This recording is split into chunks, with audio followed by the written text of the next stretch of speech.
네, 진사로입니다. 46회 한국사 능력검정시험 중급 11번부터 해설 강의를 이어가도록 하겠습니다. 자, 가시기에 있었던 사실로 옳은 것은인데요. 자, 이제부터 국호를 고려라 하고 연호를 천수라 할 것이다 라고 나왔습니다. 요거는 고려의 건국이라고 보면 돼요. 따라서 여기 가운데 앉아 계신 요 분은 바로 태조 왕건이겠죠. 자, 이 태조 왕건은 후 고구려 시대에 궁예 밑에서 장수로 있었다가 신하들의 추대를 받아서 이제 궁예를 내쫓고 나라를 세우게 됐죠. 그게 고려입니다. 자, 그 다음에 신라를 경주라 하고 신라왕 김부를 경주의 사신관으로 임명하도록 하라 라고 나왔어요. 자, 이때는 이제 신라왕 김부가 경주의 사신관이 되는 이 과정이기 때문에 요건 이제 신라의 멸망 이라고 보시면 돼요. 자, 고려의 건국 그리고 신라의 멸망, 이때도 태조 왕건입니다. 이 사이에 있었던 게 가라는 거죠. 그래서 요거는 이제 고려의 고려 건국 초기의 흐름과 관련이 되는 문제라고 보시면 되겠죠. 이 고려가 건국이 된 뒤로 후삼국이 아직 통일되지 않았던 시기예요. 그래서 신라 같은 경우에는 이제 고려에서 친신라 정책을 펼쳤어요. 대신에 후백제하고는 계속해서 싸웁니다. 그 흐름이 이어지는 건데, 이게 이제 공산 전투, 그 다음에 고창 전투가 있고, 그 다음에 신라의 멸망, 그리고 요 뒤에 1, 2천 전투가 이어져요. 물론 이제 고창 전투가 끝나고 신라가 멸망하던 그 사이에 그 후백제에 있었던 견훤이 신검에 의해서 왕위를 빼앗기게 되고 고려로 귀순하는 이런 일이 사이에 있습니다. 자, 그래서 여기 들어갈 수 있는 내용은 공산전투나 고창전투 혹은 견훤이 고려로 귀순했다. 이 정도가 들어갈 수 있겠는데, 그래서 선지에서는 정답이 5번이 되는 거죠. 왕건이 고창전투에서 승리하였다라는 겁니다. 이 고창전투가 경북 안동 이 지역에서 있었고, 이 공산은 지금 대구 지역이라고 보시면 되겠죠. 팔공산. 자, 이쪽입니다. 자, 어쨌든 이제 정답은 5번이고요. 김원창이 반란을 일으켰다. 이건 신라 하대에 있었죠. 진골의 왕위 다툼이 심각하던 시대입니다. 궁예가 철원으로 천도한 거는 고려의 건국 이전이에요. 후 고구려이기 때문에 이때 왕건은 궁예 밑에 있었던 장수였다는 거죠. 자, 연개 소문이 권력을 장악하였다. 이거는 이제 7세기 중반입니다. 그 다음에 안승이 보도광으로 임명되었다. 앞 영상에서 말씀드렸는데 이게 이제 고구려 부흥운동이에요. 7세기 후반이라고 보시면 되겠죠. 자, 12번 가겠습니다. 가왕의 정책으로 옳은 것은 하고 물었어요. 자, 가에 대해서 알려주세요 라고 했더니 최승로의 시무 28조를 수용했다. 그 다음에 향리직 정비랑 철전 주조 이런 게 나왔죠. 특히 이 시무 28조 수용을 통해서 이 왕이 누군지 알아야 됩니다. 고려의 6번째 왕 성종이에요. 자, 고려 성종의 대표적인 정책이 시무 28조의 수용, 그리고 그에 따라서 나오게 된 게 12목 제도의 시행이에요. 그래서 정답이 2번이 됩니다. 12목을 설치하였다라는 거죠. 이제 지방관을 내려보내서 호족들의 세력을 견제시키고 왕권을 강화하는 그런 제도라고 보면 되겠습니다. 그래서 이게 이제 정답이 2번이고, 자, 정방을 폐지하였다. 이건 이제 공민왕이에요. 정방이 설치된 거는 최씨 무신 정권 때입니다. 그래서 최우가 정방을 설치했었는데, 이제 무신 정권 시기가 끝나고 나서도 이 정방이 그 왕의 편전 쪽에 계속 설치가 돼 있었어요. 그랬다가 공민왕이 이걸 폐지했다라는 거죠. 자, 호패법을 실시하였다. 조선의 태종 이방원입니다. 과전법을 시행한 거는 고려 말기에 그 공양왕 시기 정도로 보면 돼요. 근데 왕보다 중요한 거는 이때가 그 위화도 회군 이후예요. 그러니까 새롭게 권력을 잡은 신진 사대부와 이성계 요 세력들이 권문세족의 경제적인 기반을 무너뜨리기 위해서 과전법을 시행했다. 이렇게 보면 되겠고요. 이 천리장성을 축조한 거는 고구려 때도 있었고 고려 때도 있었어요. 이제 고구려 때는 영유왕 시기였는데 연개 소문이 감독을 해서 천리장성을 축조했죠. 당나라 침입에 대비하기 위해서였습니다.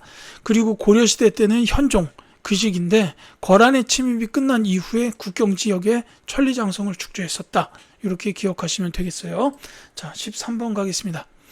다음 자료에 나타난 시기에 경제 상황으로 오른 것은 왕 6년 은병을 화폐로 삼았는데 속칭 활구라 하였다. 자, 은병, 활구 나왔죠. 그 다음에 왕 7년에 이 화폐를 주저하는 법을 제정해가지고 쭉 보시면 화폐의 명칭은 해동통보로 하라 라고 명하였다. 이렇게 되어 있습니다. 자, 요게 고려시대죠. 은병, 활구, 해동통보 이런 데서부터 고려라는 걸 알 수가 있습니다. 저 은병은 화폐 기능을 했어요. 유통이 됐는데 이 해동통보는 잘 유통이 되지는 않았었다라고 보시면 되겠습니다. 자, 선지에서는 고려의 경제 상황을 찾으면 되겠죠. 정답이 바로 나오네요. 1번입니다. 관리들에게 전지와 시지가 지급되었다라는 거예요. 이게 전시과 제도죠. 고려시대에 시행됐던 토지 제도라고 보시면 되겠습니다. 이제 전지는 이제 농토, 그 다음에 시지는 임야예요. 그래서 이 시지에서는 땔감들을 주로 세금으로 받았다라고 보시면 되겠습니다. 자, 동시전이 설치된 거는 신라시대, 특히 지증왕 때라고 보시면 되겠고요. 청해진을 중심으로 해상무역이 전개된 거는 신라 하대, 그러니까 통일신라 시대 후기. 특히 요거는 장보고 같이 기억하셔야 되죠. 자, 관청에 물품을 조달하는 공인이 활동을 했다든가 송상이나 만상이 대청부여구 부를 축적하였다. 이런 거는 조선 후기의 경제라고 보시면 되겠죠. 자, 14번 가겠습니다. 가에 들어갈 정치기구로 오른 것은 하고 물었어요. 자, 고려의 중앙정치기구 군사기밀을 담당하고 왕명을 출납했대요. 자, 고려의 정치기구를 찾아야 돼요. 왕명을 출납한 거는 승정원도 있지만 요거는 조선의 기구입니다. 고려에서 그 역할을 담당했고 군사기밀까지 담당했던 기구는 중추원이에요. 말 그대로 중추적인 역할을 수행했다. 이렇게 기억하시면 되겠죠. 4번이 정답입니다. 이제 말씀드렸듯이 승정원은 그 왕명을 출납하는 기구는 맞지만 조선시대예요. 왕명 출납입니다. 그 다음에 사원부는 역시 조선시대에 있었던 감찰을 담당하는 기구. 사관원이나 홍문관과 함께 3사로 불렸죠. 역시 조선입니다. 3사로 불렸던 기구. 그 다음에 이 정당성은 발해의 중앙정치기구예요. 발해에서는 삼성 6부제를 이제 운영을 했었죠. 삼성이 정당성, 중대성, 선조성 이렇게 세 개인데 이 중에서 특히 정당성은 국정을 총괄하는 역할을 했어요. 6부를 관할하면서 국정을 총괄했던 그 기구가 발해의 정당성입니다. 그 다음에 이 집사부는 신라의 기구예요. 이제 그 6세기에 그 집사부 등 14부가 설치가 됐고 이제 신문왕 시기가 됐을 때 이 집사부의 권한이 강화가 되는 이런 일이 있었죠. 왕권 강화 대책 중 하나였습니다. 자, 15번 갈게요. 다음 상황 이후에 있었던 사실로 옳은 것은 하고 물었습니다. 자, 명학소의 망이가 무리를 모아 공주를 공격하여 함락하자 조정에서는 명학소를 충순현으로 승격시키고 현령과 현의를 또 달래었다. 그 후 망이의 무리가 항복하였다가 다시 반란을 일으키자 곧 이연을 폐지하였다라고 되어 있습니다. 자, 이게 뭐 읽어보시면 알겠지만 이거는 망이 망소이의 봉기예요. 나와 있죠. 공주 명학소. 제가 지금 강의하고 있는 대전 서구 탄방동입니다. 자, 이 망이 망소이의 봉기는 그 고려시대 무신 집권 초기예요. 그러니까 최씨 무신 정권이 수립되기 전 그 시기에 있었던 봉기다라고 보시면 되겠습니다. 그러니까 이의방, 정중부, 이의민, 경대승 이런 분들이 권력 다툼을 하던 그 시기라고 보시면 돼요. 자, 이후에 있었던 사실이기 때문에 최씨 무신 정권부터 나오는 일을 찾아주면 되겠는데 정답은 그래서 3번입니다. 만적이 개경에서 반란을 도모하였다. 요거 이제 만적의 봉기 모의라고 보통 부르죠. 요 만적이 이제 그 최충원의 산호비로 이렇게 알려져 있어요. 그러니까 이게 최충원 집권 시기. 최씨 무신 정권이 시작됐던 그때라고 보시면 되겠죠. 자, 이 묘청이 서경에서 난을 일으켰다라든지 김부식이 삼국사기를 편찬했다. 요거는 무신 정권 수립 직전에 있었던 문벌 시대라고 보시면 되겠고요.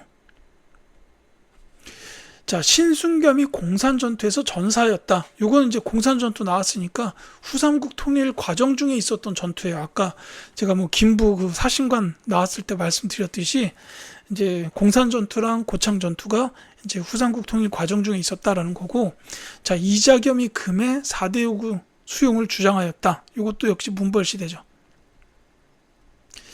이 문벌시대에 동요가 있었던 게 이자겸의 난과 묘청의 서경천도 운동입니다. 그리고 묘청의 그 서경천도 운동의 난을 김부식이 진압을 했고 이후에 삼국사기를 편찬을 한 거죠. 전부 무신정권 이전 일입니다. 자, 16번 갈게요. 다음 다큐멘터리에서 볼 수 있는 장면으로 가장 적절한 것은? 하고 물어봤습니다. 고려 전기의 대외관계예요. 자, 10세기부터 12세기까지 북방민족 침입에 대한 대응, 고려의 외교적 군사적 노력이다 라고 되어 있습니다. 자, 거란 침입에 맞선 고려의 대응이 10에서부터 11세기, 그 다음에 여진정벌 및 동북구성 축조가 12세기인데 요 같은 12세기에 여진이 세력을 키워서 금나라가 되고 고려에게 사대를 요구하는데 안 문제 있었죠. 이자겸이 수용했다. 이게 있었습니다. 자, 요 장면으로 적절한 거, 그러니까 거란이나 여진 침입과 관련된 걸 찾아주면 되겠죠. 따라서 정답은 5번. 외교단판으로 강동 6주를 확보하는 서희. 이게 이제 거란의 1차 침입입니다. 자, 1차는 외교단판으로 강동 6주를 확보한 거고 2차 침입에 대해서는 두 가지 정도를 말씀을 드릴게요. 이 당시 고려의 왕이 현종이었는데 현종이 나주 피란 이게 있었고, 또 하나가 양규 장군의 활약이에요. 강동 6주 지역에서 이제 거란군을 격퇴하고 고려인 포로들을 구해가는 이런 일들을 계속했어요. 보충되는 병력도 없이 그냥 뭐 많아야 3,000명 이렇게 이제 데리고서 그 거란의 막 대군들을 격파하고 고려인 포로들을 구해가고, 이제 아마 제 생각에는 그 고려 시대를 통틀어서 이제 그 전투력으로 투탑을 꼽아라 그러면은 그 유금필 장군하고 양규 장군 정도를 꼽아야 되지 않을까라는 생각이 들어요. 그 정도로 굉장히 큰 활약을 보였다. 이제 척준경 장군은 그 다음 정도이지 않을까. 아무리 소드 마스터라고 해도 유금필 장군이나 양규 장군 이분들이 정말로 대단한 활약들을 벌이셨죠. 자, 3차 침입은 뭐 한 가지, 그 강감찬 장군의 귀주대첩.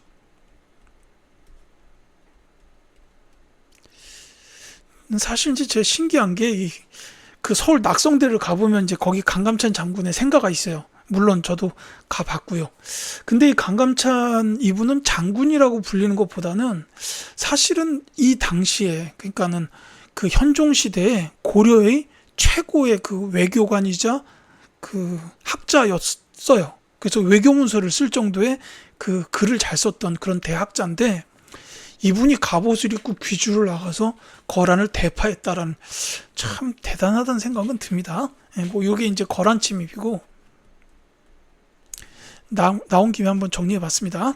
자, 위화도에서 회군하는 이성계, 요거는 이제 그 14세기 말에 있었죠.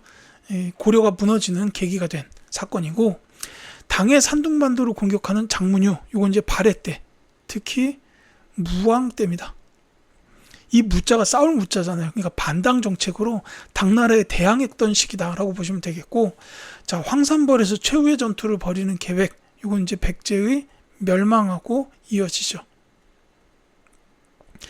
자, 여진을 몰아내고 육진을 개척하는 김종서, 이거는 이제 조선시대 세종대왕 때입니다. 사실요, 김종서 장군 이분도 문무 양쪽에서 대단한 분이었어요. 이제 고려사나 고려사 저료 이런 이제 역사서를 쓰시기도 했고, 그 다음에 이제 최종적으로는 뭐 좌의정 이런 정승 자리까지 올라가셨죠. 예. 자, 이렇게 보시면 되겠고요. 17번 가겠습니다. 가 군사 조직에 대한 설명으로 옳은 것은 하고 물었어요. 자, 고려시대 가의 대몽 항쟁에 대해 말해볼까요? 라고 했는데, 개경안도 결정에 반발하여 진도와 제주도로 근거지로 옮기며 저항했다. 그 다음에 고려 정부를 자처하며 일본에 외교문서를 보내기도 했다라는 겁니다. 자, 이 조직은 진도, 제주도 나왔으니까 바로 말씀드릴게요. 삼별초입니다. 자, 이 삼별초는 최씨 무신 정권 때부터 만들어졌어요. 야별초라고 있었어요. 그러니까 치안을 이제 안정시키기 위해서 야간에 순찰하는 부대였어요. 근데 이 삼별초가 이제 세력을 점점 키워서 정규군화 됩니다. 그러면서 좌별초, 우별초, 신의군 이렇게 세 부대로 구성이 돼요. 좌별초, 우별초, 또 하나가 신의군. 이 신의군은 그 몽골로 갔다가 이제 몽골의 포로로 갔다가 돌아온 군인들을 규합해서 만든 부대입니다. 따라서 이 원나라에 대한 그 반감이 어마어마했다라고 알려져 있어요. 자, 어쨌든 이 세 부대로 구성이 돼 있었다라는 거고, 여기 나와 있다시피 강화도에서 항쟁하다 진도, 제주도 옮겨서 항쟁을 했다라는 거죠. 자, 정답은 금방 나옵니다. 4번이에요. 최씨 무신 정권의 군사적 기반이었다라는 겁니다. 특히 이 삼별초가 진도 용장성에서 여기를 이제 수도 삼아가지고 정부를 수립했어요. 우리가 진정한 고려의 정부다. 저기 강화도에서 개경으로 옮겨가는 쟤네들은 그 원나라의 괴뢰 정부다라고 이렇게 얘기하면서 정부를 수립했어요. 그래서 심지어 세금까지 걷어요. 남부 지역을 장악하고 세금을 걷어요. 그래서 이 말이 나온 겁니다. 고려 정부를 자처하면서 일본에 외교문서를 보냈다라는 게 이 진도 쪽에서 항쟁할 때 있었던 일이에요. 그러니까 이 개경으로 간 고려의 정부랑 원나라에서 이 삼별초를 그대로 둘 수가 없는 거예요. 세금이 안 들어오니까. 그래서 이제 여몽연합군이 구성이 돼서 삼별초를 진압하러 간 겁니다. 그래서 진도 용장성에서 항쟁을 벌이다가 배중소원 장군이 전사하고 이제 김통정 장군이 남은 무리들을 규합해서 제주도로 갔지만 거기서도 또 여몽연합군한테 패하고 말죠. 이런 흐름으로 이어진다는 거 이해하시면 좋겠고, 다른 거 볼게요. 자, 수원 화성에 외형을 두었다. 이거는 이제 장용희형입니다. 정조 때죠. 지방군으로 구주에 배치되었다. 요거는 이제 그 구주가 그 통일신라의 구주 오소경이죠. 그래서 요거는 통일신라 시대 지방군사 조직인 십정이에요. 구주에 각 주에 한 정씩을 배치하려고 했는데 이 중에서 한주라는 지역이 여기에는 이제 두 정이 배치됐어요. 너무 커서. 이 한주라는 지역이 이제 너무 크다 보니까 거기에는 이제 두 정이 배치가 돼가지고 이제 10정이 이제 지방군으로 배치됐다라고 보시면 되겠습니다. 요거 통일신라 신문왕 때 정비됐어요. 자, 오군영의 하나로 한성을 수비하였다. 요건 이제 조선시대 후기라고 보시면 되겠죠. 그 다음에 신기군, 신보군, 항마군으로 구성되었다. 요거는 별무반입니다. 삼별초도 3개고 별무반도 3개라서 헷갈릴 수가 있겠지만 이제 신기군, 신보군, 항마군 요건 이제 저기 승려부대요. 마귀를 내쫓는다라는 거죠. 그래서 이게 승려부대라서 이제 별무반이라고 보시면 되겠습니다. 요 신기군이 기병부대로 여진에 직접 대적하는 그런 부대였다라는 거죠. 자, 18번 가겠습니다. 다음 가상 뉴스에서 보도하고 있는 사건이 일어난 시기를 연표해서 올게요. 그런 것은, 자, 왜구가 배 500척을 이끌고 진포로 들어와 여러 고을을 노략질하였습니다. 이에 최무선 등이 화포를 사용하여 왜구를 격퇴하였습니다. 라고 되어 있어요. 자, 요거 고려 우왕식입니다. 이게 이제 처음에는 홍산 전투. 요게 최영 장군, 황금을 보기를 돌과하셨던 분 있죠. 그 다음에 순서대로 보자면 이 다음이 진포 대첩이에요. 요게 이제 최무선 장군이나 나세 심덕부 이런 분들 계시고, 그 다음에가 이제 황산 전투입니다. 요거는 이제 이성계 당시 장군이었죠. 요분들이 순서대로 이렇게 되어 활약을 했다라는 겁니다. 이게 이제 우왕시기, 그러니까 공민왕 다음이에요. 그래서 정답은 2번 나가 되는 겁니다. 공민왕 이후고 조선 건국 전이죠. 이 황산 전투에서부터 이성계가 대승을 거두면서 고려 백성들의 존경을 받는 장군이 됩니다. 그래서 나중에 위화도 회군하고 이제 병력들을 데리고 개경으로 돌아올 때 그 백성들이 환영을 했다고 해요. 그러니까 그만큼 당시 중앙 조정이 썩어 있었다라는 뜻도 되고, 이성계가 그만큼 이제 능력을 많이 발휘해서 신망을 얻어놓은 상태였다, 이런 것도 되는 거죠. 자, 어쨌든 이 문제의 정답은 공민왕 이후 조선 건국 전이기 때문에 2번 나라고 보시면 되겠습니다. 자, 19번. 가해당하는 책으로 옳은 것은? 하고 물어봤죠. 자, 조선의 기본 법전이라고 나왔습니다. 이거 보면 바로 나와야죠. 경국대전입니다. 따라서 정답은 2번이에요. 자, 이게 이제 경국대전이 뭐 여기 나와 있다시피 성종 때 완성이 됐고 2호 예병 현공 6전으로 구성이 됐다, 이거죠. 그래서 통치 전반에 걸친 법령과 규정을 수록했다라는 겁니다.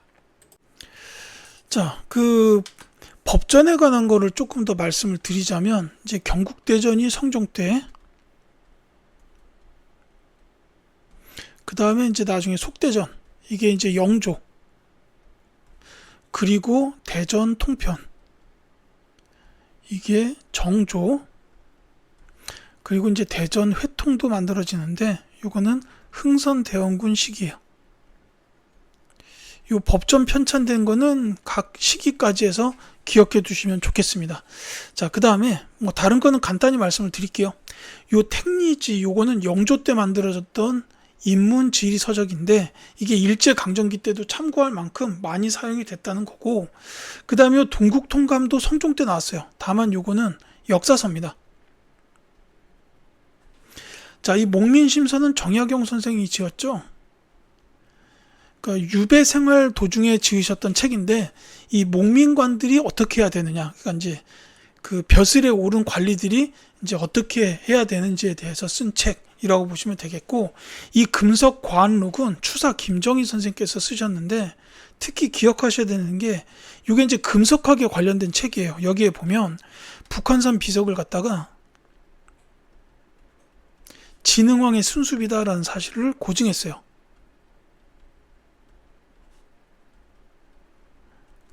요게 수록된 책이 바로 요 금석과안록이다라고 보시면 되겠습니다. 자, 20번 갈게요.